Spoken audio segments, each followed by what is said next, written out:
বিবস্ত্র হয়ে গোসল করা যাবে কি না, মহিলাদের ঠোঁটে লিপস্টিক ব্যবহার করা যাবে কি না, জিন কি মানুষকে স্বপ্নে দেখাতে পারে, শাড়ি পরে নামাজ হবে না, কথাটা কতটুকু সত্য, অজু অবস্থায় বাচ্চাকে দুধ পান করালে কি অজু ভেঙে যাবে, গোপনাঙ্গ হাত দিলে কি অজু যাবে, প্রতি বৃহস্পতিবার আসর নামাজের পর নাকি প্রত্যেক মৃত ব্যক্তির রূহ নিজ নিজ বাড়িতে পাঠানো হয়, এই কথাটা কতটুকু সত্য দয়া করে জানাবেন। অন্ধকারে নামাজ পড়া যাবে কি নিষেধ, নামাজের সময় ছোট বাচ্চা খেলনা নিয়ে জায়নামাজের উপর বসে থাকে, কোলের কাছে সেজদা দেওয়ার জায়গা থাকে না, তখন করণীয় কি, ফুটবল ক্লাব কান্ট্রির জার্সি পরিধান করা যাবে কিনা।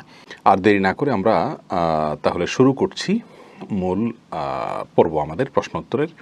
নামাজের সময় ছোট বাচ্চা খেলনা নিয়ে জায়নামাজের উপর বসে থাকে, কোলের কাছে সেজদা দেওয়ার জায়গা থাকে না, তখন করণীয় কি।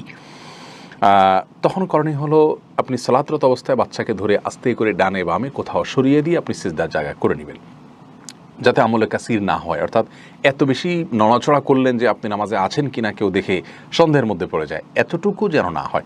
শুধুমাত্র হালকা আলতো করে বাচ্চাটাকে ধরে একটু সরিয়ে দিয়ে আপনি সিজদা করলেন, রুকু করলেন, এটা করবেন।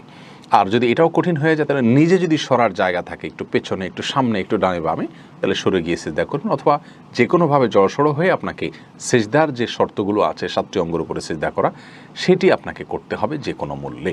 রোমানা আক্তার জানতে চেয়েছেন, প্রতি বৃহস্পতিবার আসর নামাজের পর নাকি প্রত্যেক মৃত ব্যক্তির রূহ নিজ নিজ বাড়িতে পাঠানো হয়, এই কথাটা কতটুকু সত্য দয়া করে জানাবেন। সম্পূর্ণ ভুল এবং কুসংস্কারাচ্ছন্ন একটি বিশ্বাস, প্রিয় বোন। বৃহস্পতিবার রাতে মানুষের রূহ ফিরে আসা তো দূরের কথা, মানুষের রূহ একবার চলে গেলে সেটা আর পৃথিবীতে কখনো ফিরে আসে না, এটা ভূতের রূপ ধারণ করে আসে, বৃহস্পতিবার রাতে আসে, এই ধরনের বিশ্বাসগুলো হিন্দুদের মধ্যে আছে। ইসলাম এরকম কোনো বিশ্বাসকে অনুমোদন করে না, যার কারণে এগুলো থেকে আমাদের দূরে থাকতে হবে।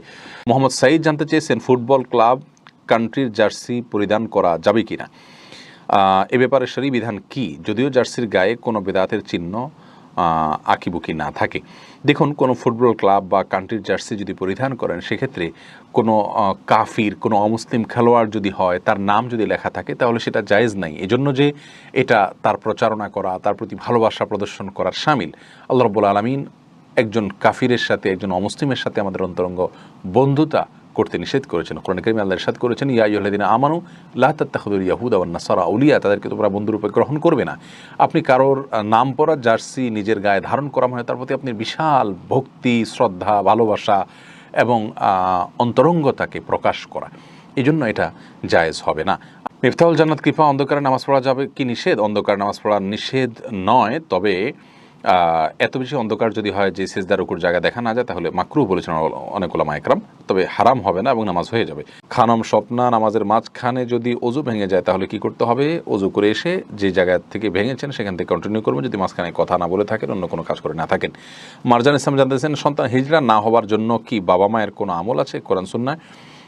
বিশেষ কোনো আমল নেই, তবে হ্যাঁ, সন্তান যেন নেক হয়, চক্ষু শীতলকারী হয়, সেজন্য আগে থেকে দোয়া করবেন। সূরা ফুরকান আয়াত নম্বর 74 এবং অন্যান্য দোয়াগুলো বেশি বেশি পড়বেন। ইনশাআল্লাহ আল্লাহ তাআলা এমন সন্তান দিবেন যে সন্তান আপনার আমার চোখকে জুড়াবে। রোমানা তানহা, আপনি জানতে চেয়েছেন, বসে বসে ঝিমালে কি অজু ভেঙে যাবে? বসে বসে ঝিমালে অজু ভাঙবে না, যদি আপনার ঝিমানিটা কোনো কিছুর উপরে কোনো কিছুর সাথে হেলান দিয়ে না হয়, বরং আপনি এমনিতে বসে বসে ঝিমাচ্ছেন, এর ফলে অজু ভঙ্গ হবে না। কিন্তু হেলান দিয়ে ঝিমালে অজু ভেঙে যাবে, এবং যদি ঘুমিয়ে পড়েন হেলান দিয়ে। রাকিব হাসান জানতেছেন, গোপনাঙ্গ হাত দিলে কি অজু যাবে? এটা নিয়ে ফোকাহ একরামের মতো পার্থক্য রয়েছে। ইমাম আবু হানিফার মতো অজু যাবে না, অন্যান্য ইমামদের অনেকে বলেছেন অজু যাবে। আশিক রনি, আপনি জানতে চেয়েছেন, মহিলাদের ঠোঁটে লিপস্টিক ব্যবহার করা যাবে কি না।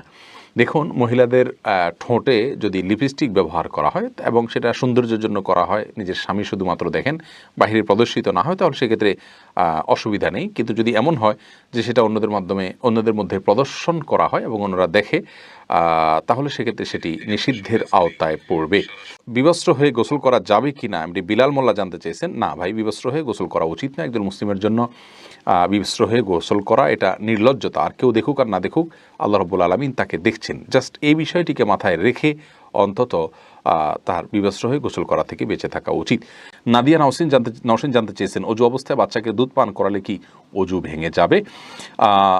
দুধ পান করালে অজু ভাঙবে না বোন। নবিতা, এই আইডি থেকে আপনি জানতে চেয়েছেন, শাড়ি পরে নামাজ হবে না, কথাটা কতটুকু সত্য। না ভাই, শাড়ি পরলে নামাজ হবে না, এ কথা সঠিক নয়। নামাজের সাথে কোন পোশাক পরে আপনি সালাত আদায় করছেন তার সম্পর্ক নয়, আপনি সালাত আদায় করার সময় সতর ঢাকছেন কিনা এটা হলো মূল বিষয়। একসময় আমরা ছোটোবেলা দেখতাম যে মা চাচিরা সাদা কাপড় পরে সালাত আদায় করতেন এবং এটাকে নামাজের কাপড় বলে মানুষ আলাদা নাম দিত। সে সমস্ত কাপড় সুতির থাকতো, অনেক পাতলা থাকতো, হাতের গোছাইতে দেখা যেত। এরকম যদি হয় তাহলে সেক্ষেত্রে সেটা নিয়ে নামাজের প্রশ্ন তোলা যেতে পারে। আর শুধু শাড়ি পরলে গলা, কাঁধ ইত্যাদি যে জায়গাগুলো ঢাকা উচিত নামাজের মধ্যে সেগুলো ঢাকা যায় না, হাতের গোছা ইত্যাদি দেখা যায়। তো এই কারণে শুধু শাড়ি পরে নামাজ পড়লে নামাজ হওয়াটা কঠিন।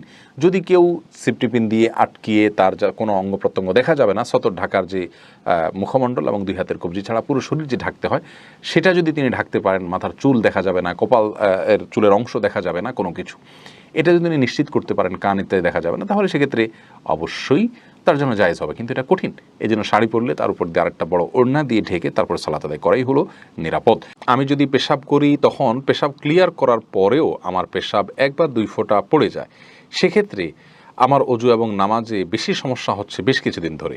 এ থেকে পরিত্রাণের উপায় বললে আমি খুবই উপকৃত হতাম। আপনি মেহেদী হাসান জানতে চেয়েছেন বিবাহ পূর্ব প্রস্তুতি নিয়ে সংক্ষিপ্তভাবে কিছু বলুন। বিবাহ পূর্ব প্রস্তুতি বলতে বিবাহ পূর্বে মহারণার প্রস্তুতি নেওয়া দরকার, ভরণ পোষণের জন্য প্রস্তুতি নেওয়া দরকার, পারিবারিকভাবে দিন চর্চা করা যায়, পর্দায় স্ত্রীকে রাখা যায় সেজন্য প্রস্তুতি গ্রহণ করা দরকার। এই বিষয়গুলো হলো বিয়ের স্বাভাবিক প্রস্তুতি এবং নেককার বিবির জন্য আল্লাহর কাছে দোয়া করা দরকার, সেটাও প্রস্তুতির অংশ ইনশাআল্লাহ। সাইফুর রহমান সাহেব জানতে চাচ্ছেন অজু করতে গিয়ে অন্যের অজুর পানি শরীরে পড়লে কি কোনো রকম সমস্যা আছে না কোনো অসুবিধা নেই, অজুর পানি নাপাক নয়। ফারজানা ইসলাম জানতে চাচ্ছেন জিন কি মানুষকে স্বপ্নে দেখাতে পারে? না, জিন মানুষকে স্বপ্ন দেখাতে পারে না, তবে হ্যাঁ জিন মানুষের মধ্যে প্রভাব বিস্তার করতে পারে এবং দুষ্ট জিন বা শয়তান যারা, তারা স্বপ্নে মানুষকে আপনার বিভিন্ন বিষয় দিয়ে ভয় দেখাতে পারে। এর মানে এই না যে মানুষের সমস্ত স্বপ্ন তারা কন্ট্রোল করে। হ্যাঁ, কোনো কোনো ক্ষেত্রে মানুষের মধ্যে তারা প্রভাব বিস্তার করতে পারে এবং যার ফলে মানুষ কিন্তু স্বপ্নে ভয় পায়। এগুলো শয়তানের তরফ থেকে হয় অনেক সময় এবং হাদিসে এই ধরনের বর্ণনা রয়েছে। ইফতাহুল জান্নাত কৃপা আপনি জানতে চাচ্ছেন দুলাভাইকে ভাইয়া বলে ডাকা যাবে কিনা? বলা যাবে, কোনো অসুবিধা নেই, কিন্তু অতিরিক্ত মধুরতা ডাকের ভিতরে থাকা ফিতনার কারণ যেন না হয় সে বিষয়টি মাথায় রাখতে হবে। জোবায়ের ইসলাম জানতে চেয়েছেন পবিত্রতার ব্যাপারে শয়তানের ওয়াসওয়াসা থেকে বেঁচে থাকার উপায় কি মহিলাদের জন্য? সকলের জন্য একই উপায়, বাম দিকে 3 বার থুতু ফেলবেন, আমানতু বিল্লাহি ওয়া রাসূলিহি পড়বেন। থুতু বলতে অনেক বেশি থুতু ফেলা জরুরি না, থুতুর ছিটা ফেলবেন এবং আমানতু বিল্লাহি ওয়া রাসূলিহি পড়বেন। এর মাধ্যমে ইনশাআল্লাহ ওয়াসওয়াসা যে শয়তান দিয়ে থাকে ওর ওয়াসওয়াসা থেকে ইনশাআল্লাহ রক্ষা পাবেন। এমরি মাহদি হাত তাছাড়া সুন্নাহ প্রতিপালন করবেন, 3 বার ধোয়া দরকার অজুতে, 3 বার ধোবেন, গোসলের জন্য যেটুকু দরকার সেটুকু করবেন। এরপরে আর কোনো অঙ্গ শুকনা থাকলো কি থাকলো না সেটার জন্য আপনার কোনো চিন্তা করার প্রয়োজন নেই। সিদ্দিকুল্লাহ আপনি জানতে চেয়েছেন আমি যদি পেশাব করি তখন পেশাব ক্লিয়ার করার পরেও আমার পেশাব 1 বা 2 ফোঁটা পড়ে যায়, সেক্ষেত্রে আমার অজু এবং নামাজে বেশি সমস্যা হচ্ছে বেশ কিছুদিন ধরে। এ থেকে পরিত্রাণের উপায় বললে আমি খুবই উপকৃত হতাম। পেশাব ক্লিয়ার হওয়ার পর 1-2 ফোঁটা পড়লে আপনাকে অপেক্ষা করতে হবে যতক্ষণ না পেশাবের ধারা বন্ধ হয়ে যায়, তারপরে আপনি অজু করতে যাবেন। এটা হলো আপনার জন্য করণীয়। আর যদি এটা বন্ধ না হয়, কন্টিনিউয়াসলি চলতেই থাকে, তাহলে প্রত্যেক ওয়াক্তে আপনাকে আলাদা করে অজু করতে হবে।